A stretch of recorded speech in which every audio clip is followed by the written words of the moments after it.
وَلَقَدْ يَسَّرْنَا الْقُرْآنَ لِلذِّكْرِ فَهَلْ مِن مُّدَّكِرٍ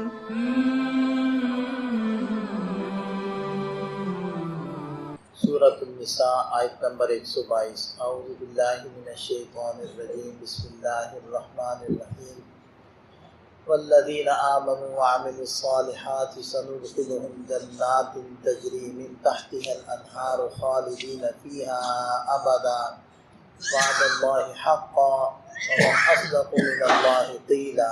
سابقہ آیات میں چونکہ جہنم کا تذکرہ تھا تو قرآن کریم کا اسلوب ہے کہ جب جہنم کا تذکرہ آئے تو جنت کا تذکرہ بھی کیا جاتا ہے، تو ان آیات میں جنت کا تذکرہ ہے۔ تو ارشاد فرمایا کہ والذین آمنوا، جو لوگ ایمان لائے، وعملوا الصالحات، اور نیک عمل کیے، ان قریب ہم ان کو ایسے باغات میں داخل کریں گے جن کے نیچے نہریں بہتی ہوں گی، خالدین فیہا ابدا، جن میں یہ لوگ ہمیشہ ہمیشہ رہیں گے۔ وعد اللہ حقا، اللہ کا وعدہ سچا ہے۔ ومن اصدق من اللہ قیلا، اور بعد میں اللہ تعالیٰ سے بڑھ کر سچا اور کون ہو سکتا ہے؟ سب سے سچی بات اللہ تعالیٰ کی۔ لیس بامانیکم ولا امانی اہل الکتاب، اے ایمان والو، صرف تمہاری تمناؤں سے اور اہل کتاب کی تمناؤں سے، خواہشات سے کچھ بھی ہونے والا نہیں۔ ایک مرتبہ گفتگو ہو گئی مسلمانوں کی یہود کے ساتھ اس موضوع پر کہ یہود کہنے لگے کہ ہم افضل بہتر، اس لیے کہ ہمارے نبی بھی پہلے آئے اور ہماری کتاب بھی پہلے آئی۔ تو مسلمانوں نے کہا کہ ہم بہتر اور افضل اس لیے کہ ہمارے نبی خاتم النبیین ہیں اور ہمیں جو کتاب ملی ہے وہ پہلی ساری کتابوں کو منسوخ کرتی ہے۔ تو اس پر اللہ تعالیٰ نے یہ آیات اتاری کہ صرف تمناؤں سے کچھ نہیں ہوگا، صرف اتنا کہنا کہ ہم فلاں نبی کی امتی ہیں، اتنا کہنے سے کچھ نہیں ہوگا۔ اصل تو عمل ہے۔ اگر اس امت میں ہو کر بھی عمل نہیں کرو گے تو آگے نہیں بڑھ سکتے۔ لہذا ارشاد فرمائے من یعمل سوءا یجز بہ، جو کوئی برائی کرے گا اس کا بدلہ اس کو ملے گا۔ یہ دیکھیں، یہ انسان کو ہلا دینے والا ہے کہ جو کوئی بھی برائی کرے گا، برائی کسی درجے کی بھی ہو، یجزا بھی، تو اس کا بدلہ اس کو ملے گا۔ اور ظاہری بات ہے برائی کا بدلہ آخرت میں تو جہنم کی شکل میں ہوگا۔ تو اس کا بظاہر مفہوم تو یہ نکلتا ہے کہ چھوٹی برائی بھی کرو گے تو جہنم میں جاؤ گے۔ تو صحابہ کرام یہ آیت مبارکہ سن کر پریشان ہو گئے، تو آپ علیہ السلام سے عرض کرنے لگے کہ اللہ کے رسول، ایسا کون شخص ہے جس سے کوئی چھوٹی موٹی برائی نہ ہو جاتی ہو؟ تو آپ علیہ السلام نے ارشاد فرمایا کہ ضروری نہیں ہے کہ ہر برائی کا بدلہ دینے کے لیے جہنم میں داخل کیا جائے، بلکہ تم دیکھتے نہیں کہ کیا تم بیمار نہیں ہوتے؟ تو بیمار جب انسان ہوتا ہے تو اس کے گناہ معاف ہوتے ہیں۔ اور دنیا میں مومن کو جو بھی تکلیف پہنچتی ہے، جو بھی غم پہنچتا ہے، جو بھی مصیبت آتی ہے، حتیٰ کہ مومن کے پاؤں میں کانٹا بھی چبھتا ہے تو گناہ معاف ہو جاتے ہیں۔ اور ایک روایت میں تو یہاں تک آیا کہ ایک جیب میں ایک چیز ڈال کر دوسری میں تلاش کر رہا ہے، اور پریشان ہو گیا، پھر یاد آیا کہ وہ تو اس جیب میں ہے۔ تو اس تکلیف پر بھی اللہ تعالیٰ اس کے گناہوں کو معاف فرماتا ہے۔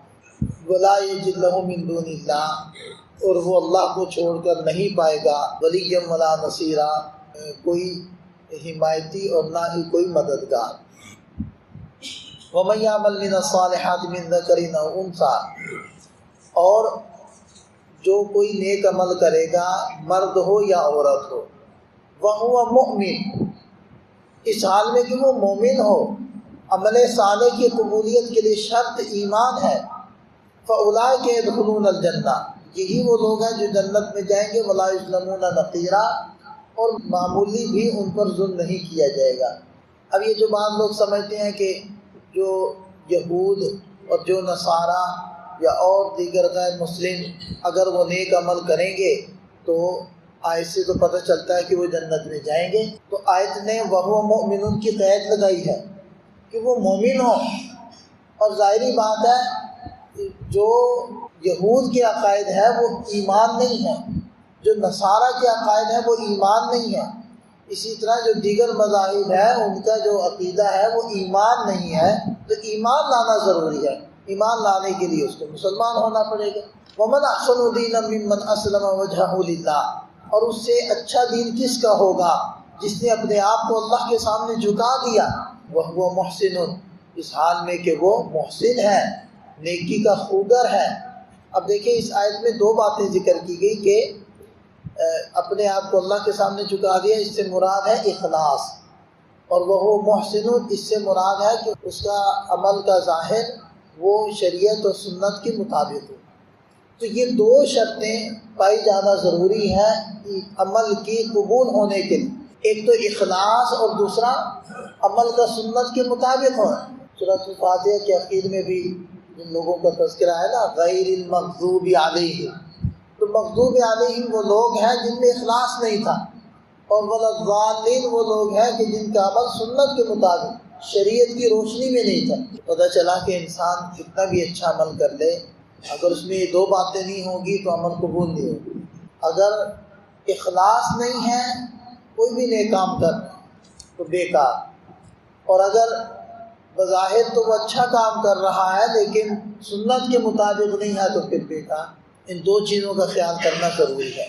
وَاتَّبَعَ مِلَّةَ إِبْرَاهِيمَ حَنِيفًا، اور اس نے ابراہیم علیہ السلام کے دین کی اتباع کی جو یکسو تھے۔ یکسو سے مراد یعنی سب سے منہ موڑ کر ایک کی طرف رخ کرنے والے تھے، یعنی شرک سے پاک تھے، توحید کے قائل تھے، اور اخلاص بھی اسی کے اندر آ گیا کہ ہم تو ابراہیم علیہ السلام کی اتباع کرنے والے، ان کی دین کے فالور ہیں اور متبعین ہیں، تو وہ تو مخلص تھے اور ان کا ہر عمل وہ شریعت کی روشنی میں تھا۔